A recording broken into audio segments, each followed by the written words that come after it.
મૂકી અને જે સ્વર્ગ જીવાતમાં સીધાવ્યો, પૂરે પરિવારે મળી સમાજની ખૂબ સેવા કરી અને જે સમાજનું કાર્ય થતું હતું એ કર્યું.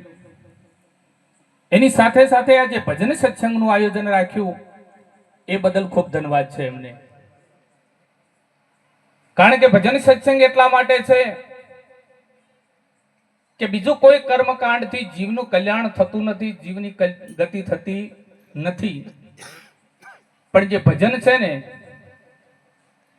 એ સંત મહાપુરુષોના આપણા શાસ્ત્રો એવો પુરાવો કરે છે કે જ્યાં ભજન સત્સંગ થાય અને જે કદાચ શરીર છોડે છે એ જીવાત્માની સદગતિ થાય છે. અને આ શરીર છે અને હયાત શરીરથી કદાચ જો ભક્તિ વરી લેવામાં આવે ને તો એ જીવનું પણ કલ્યાણ થાય ને થાય. એટલે આપણા સંત મહાપુરુષો ઘણું કહે છે, ઠપકો આપે છે. કોઈ ઢોર ઢોકરને ઠપકો આપતા નથી, એક માણસને ઠપકો જ મળે છે. કારણ કે 184 ફરતો ફરતો આ જીવાત્મા એક માનવનું શરીર ધારણ કર્યું છે. તો કોઈ સંત મહાપુરુષોએ કીધું છે કે માંડ મનુષ્ય અવતાર મળ્યો, કરજે તું શુદ્ધ વિચાર, દેવો પણ જેની ઈચ્છા કરે એવો અમૂલ્ય મળ્યો છે અવતાર. જે આપણા ભારતની ભૂમિમાં અને વિશ્વમાં કેટલાય સંત મહાપુરુષો જન્મ્યા, એ પણ માનવ દેહે જન્મ્યા છે. કેટલાય આજે પરમાત્મા જે કહીએ રામ ગણો, કૃષ્ણ ગણો, રામા પીર ગણો, એ પણ એક માનવ શરીર ધારણ કર્યું છે. કારણ કે માનવ શરીર એટલું બધું શ્રેષ્ઠ છે, એક કર્મ યોની છે. માનવ કર્મ કરી અને દેવ બની શકે છે. હમણાં વાણીમાં આવ્યું હતું ને કે દેવ કરે જો કરણી તો દેવ કા નારાયણ હોય. જે આપણે યાત્રા ધામ જઈએ છે એ આ માનવ શરીર ધારણ કરીને કંઈક સતનો માર્ગ પકડ્યો છે, કંઈક ધર્મનું કાર્ય કર્યું છે અને એ લોકોના મંદિર બંધાણા છે. આજ શ્રીફળ ધજાઓ ચડી રહી છે. એટલે આ માનવનું શરીર મળ્યું છે તો ધર્મ કરવા માટે મળ્યું છે, ભજન સત્સંગ કરવા માટે મળ્યું છે. અને એમણે કહ્યું એમ કે ભજન થકી જ જીવનું કલ્યાણ થઈ શકે. સગર રાજાને પણ એમ કહેવાય છે કે 60,000 પૂર્વજ જે કપિલ ઋષિના શ્રાપથી બળીને ભસ્મીભૂત બન્યા હતા ને, તો આપણે બધા એક ઇતિહાસને જાણીએ છીએ કે ગંગાજી ભગીરથ રાજાએ ઉતારી અને એમાં તરબોળ કરવામાં આવ્યા હતા ને ત્યારે સદગતિ મળી હતી. પણ સંત મહાપુરુષોનું એવું કહેવું છે કે સગર રાજાના અંશુમાન રાજા, અંશુમાન રાજાના દિલીપ રાજા અને દિલીપ રાજાના ભગીરથ રાજા, જે ચાર પેઢીઓનું હજારો વર્ષનું જેનું ભજન થયું હતું ને, એ ભજનના પ્રતાપથી ભગીરથ ગંગાજી નીચે ઉતર્યા હતા અને ભજનના પ્રતાપથી 60,000 પૂર્વજોનું કલ્યાણ થયું હતું. કારણ કે ભજન થકી જ જીવનું કલ્યાણ થાય છે. નહીતર આપણા સંત મહાપુરુષે કીધું છે કે इस જીવનમાં आई અને बहुत કમાયો તું હીરા માણેક ઓર મોતી, લેકિન કફન में જેબ નહીં હોતી. કારણ કે માણસ આ શરીર મળ્યા પછી એવો સંસારમાં મોહિત બની જાય છે. કારણ કે સંબંધો સાચવવા માટે, જગતનો વ્યવહાર ચલાવવા માટે કામકાજ કર્મ કરવું જ પડશે. પણ સંત મહાપુરુષોનું કેવું શું છે કે એની પાછળ એવું ગાંડું થઈ જવાનું નથી કે પછી હરિભજનને આપણે યાદ ન કરીએ, પ્રભુને યાદ ન કરીએ. કારણ કે કામકાજ કરતા રહેવું અને સાથે સાથે ધર્મના કાર્યો કરવા અને ભજન સત્સંગ કરવો. કારણ કે આદુની રીત છે. કેટલાય રાજા મહારાજાઓ પણ જોવો કે ભજન સત્સંગ આદુ અનાદિથી કરતા આવ્યા છે અને એમની ગતિઓ થઈ છે. એટલે કદાચ છે ને સંત મહાપુરુષો તો આપણને વારંવાર ટકોર આપે છે, પણ એ વાતને ગ્રહણ કરવી ન કરવી એ આપણા હાથની વાત છે. કારણ કે ભજનમાં આપણે બેસીએ પણ જ્યાં સુધી ભજન આપણામાં ન બેસે ત્યાં સુધી મેળ ખાય એવું છે નહીં. ઘણા સંત મહાપુરુષો કે ઘણા શાસ્ત્રો આપણે વાંચીએ, પણ એ વાંચ્યા પછી અને એ સાંભળ્યા પછી કદાચ એ વાત આપણે વર્તનમાં ન મૂકીએ તો મેળ ખાય એવું છે નહીં. ઘણા ભુવાજી ધૂણતા હોય છે ને કહેતા હોય છે કે ધર્મથી ઢુકડા રહેજો ને પાપથી વેગળા રહેજો તો દુઃખ નહીં આવે. તો આ સંતો ભક્તો પણ એ જ કહે છે કે જો એ કદાચ કરો ને તો દુઃખ આવે એવું છે નહીં. પણ જે કરતા હોય કરજો. પણ મારું કેવું એ થાય છે કે કદાચ ધૂણતા ભુવાજી એમ કહે છે ને કે ધર્મથી ઢુકડા રહેજો, પાપથી વેગળા રહેજો, એ વાત તો કોઈ માનવા તૈયાર નથી. અને કદાચ એમ કીધું હોય ને કે તાર ભાઈના ઘરનું પોણી મત બીજેથી પકડી લેવાનું, પેલી વાત જે સાચી વાત છે એ ધૂણીને કહે છે માતાજી કે ભુવાજી કે, પણ એ વાતને કોઈ પકડતું નથી. અને જો એ વાતને પકડી લે તો પછી દુઃખ ક્યાંય આવતું નથી. પણ આપણી કોઈ સંત કહે કે કોઈ ભુવાજી કે, પણ સાચી વાત આપણે પકડતા નથી, એટલે આ જગત દુઃખી થઈ રહ્યો છે. કારણ કે આપણું કર્મ જ આપણને દુઃખ આપે છે. પરમાત્મા તો એક જગતના તાત છે, આપણને અવતાર આપ્યો છે. કદાચ આપણું મા બાપ આપણને જન્મ આપે તો કોઈ દુઃખ આપવા જન્મ આપતું નથી.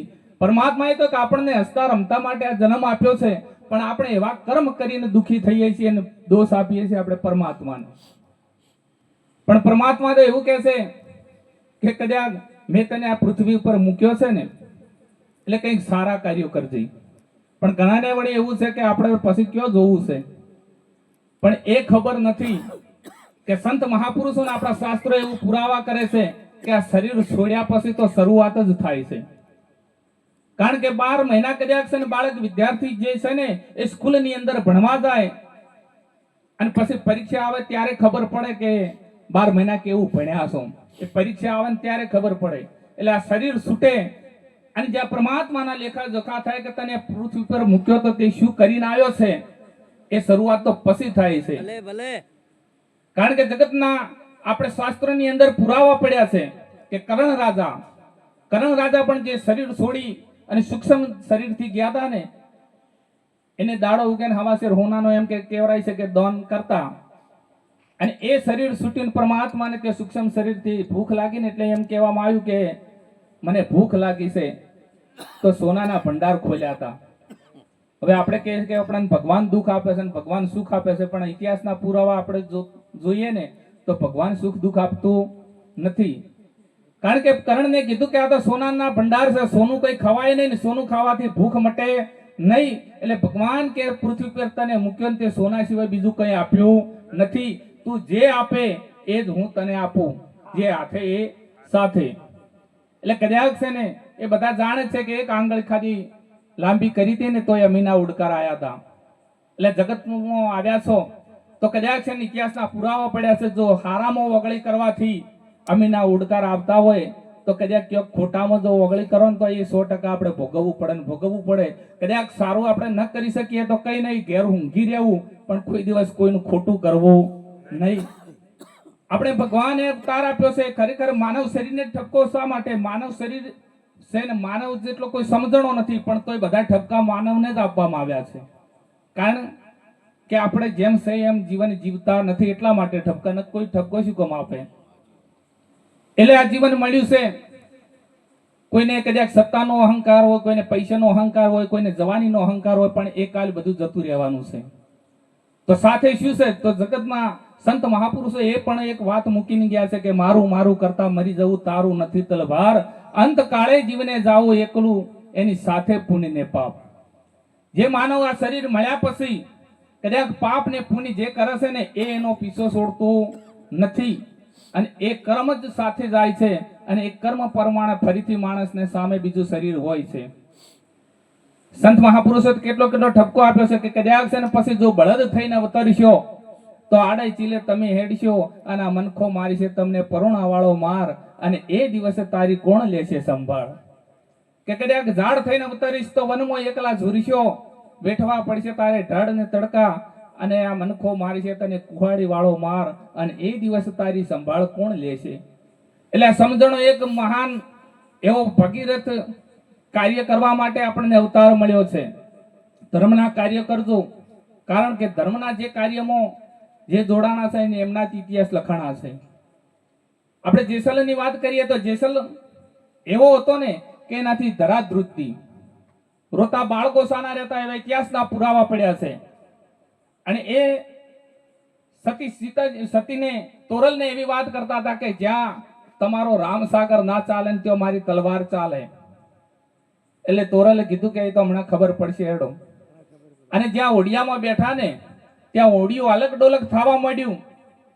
અને ત્યારે જેસલને તોરલ કહે છે કે તમે કહેતા હતા ને કે મારી તલવાર કામ કરે, તમારો રામસાગર કામ ન કરી શકે, એ જેસલ તારાથી તો છોકરા સોનારા છે, હવે તલવાર કાઢ ને. પણ પેલા કે હવે ઓય મારી તલવાર હેડે એમ છે નહીં. એટલે તોરલ એમ કહે છે કે હવે તારી હોય તલવાર મૂકી દે, તારી તલવાર હોય ન ચાલે ને ત્યાં અમારો રામસાગર કામ આવશે.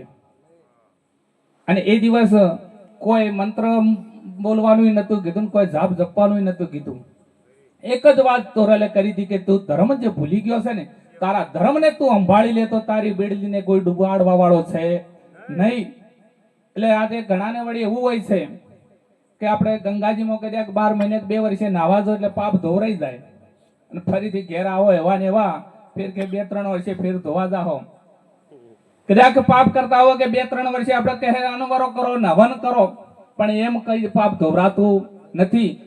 જેસલનું એટલા માટે ધોવરાણું હતું કે ઉડિયામાં ઉતરી અને કોઈ દિવસ એને પછી હાથમાં તલવાર ઝાલી નથી, અને જે ધારા પકડીને એ ધારા એને મૂકી નથી. એટલે કદાચ છે અને આપણામાં સમજણ આવે, કોઈ સંત મહાપુરુષ કોઈ વડીલોને કેવું માની અને કદાચ સમજણ આવી જાય એટલે તો કોઈ કવિએ કીધું છે કે આ પસ્તાવો વિપુલ ઝરણું સ્વર્ગથી ઉતર્યું, પાપી તેમાં ડૂબકી દઈને પુણ્યશાળી બને છે. કદાચ છે ને માણસ કોઈ બી કર્મ કરે કદાચ જાણે અજાણે થઈ જાય, પણ ખરા અંતરથી એને કદાચ પસ્તાવો થાય કે મેં જે જીવનમાં કર્યું છે ઘણું ખોટું કર્યું છે, અને કોઈ સંત મહાપુરુષોનો શરણે જઈ એને પસ્તાવો કરી અને કદાચ છે ને જો સતનો માર્ગ પકડી લે ને તો 100% એના કર્મ બળીને ભસ્મીભૂત થઈ જાય છે. એટલે કોઈ સંત મહાપુરુષોનું શરણું સેવજો, માતા પિતાની ખૂબ સેવા કરજો, ભાઈ ભાઈઓમાં ઘણું હેત રાખજો. કારણ કે આ પેઢીમાં આપણે તો બાપાની ઘણી વાત સાંભળી છે અને એના લીધે આજ તમે જોવો કે લીલી વાડી છે અને આ પેઢીમાં શેઠથી અનવરો ચાલ્યો છે, એનો બલાહારી છે. એટલે ભાઈઓમાં ખૂબ હેત રાખજો, જેવા કરો છો એવા ને એવા ભેળા થઈ અને અવસરો કરીએ જાજો. બોલીએ સદગુરુદેવ કી જય.